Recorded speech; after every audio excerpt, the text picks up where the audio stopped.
Najpierw pojawia się niepokój samotności, potem głód bliskości, chęć szybkiego pocieszenia, ucieczka w to, co natychmiastowe, może nieczystość, może pijaństwo, może kompulsywna rozrywka, a później wstręt do siebie, wstyd, złość, gorycz, smutek, rozpacz.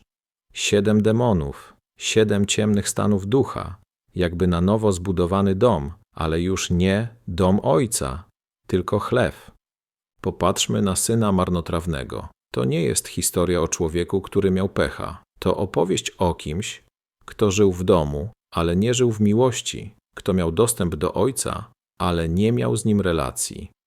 Chciał spadek, czyli tak naprawdę chciał, żeby Ojca już nie było, a potem rozpaczliwa ucieczka w świat złudnych przyjemności, łatwych rozwiązań i tanich relacji, aż w końcu przychodzi chwila przebudzenia. Chwila, w której człowiek widzi, że wszystko, co próbował zbudować bez Boga, zamieniło się w ruinę. I wtedy powrót.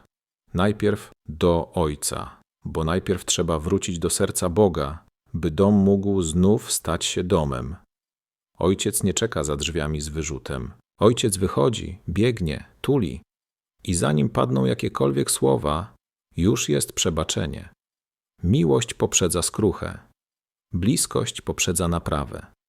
To nie jest tylko biblijna opowieść. To powtarza się każdego dnia. W życiu ludzi, którzy nie tyle są źli, ile zagubieni, osieroceni duchowo. I często nie chodzi o to, że Boga nie było w ich życiu, ale że nikt im nie pomógł otworzyć dla Niego serca. Tak było też ze Sartrem. Wychowany w religijnym domu, gdzie nie rozmawiało się o Bogu, tylko odprawiało rytuały. A więc nie było Ojca. Była instytucja i dlatego Sartre, jak wielu innych, odszedł. Ale odszedł z miejsca, w którym i tak już był samotny. Może dlatego Jezus mówi przypowieści, bo przypowieści to lustra, w których możemy zobaczyć własne życie. A ten obraz ducha, który wraca do wymiecionego domu, mówi nam jedno: dom nie wystarczy. Albo Bóg będzie twoim ojcem, albo coś innego zrobi z ciebie niewolnika.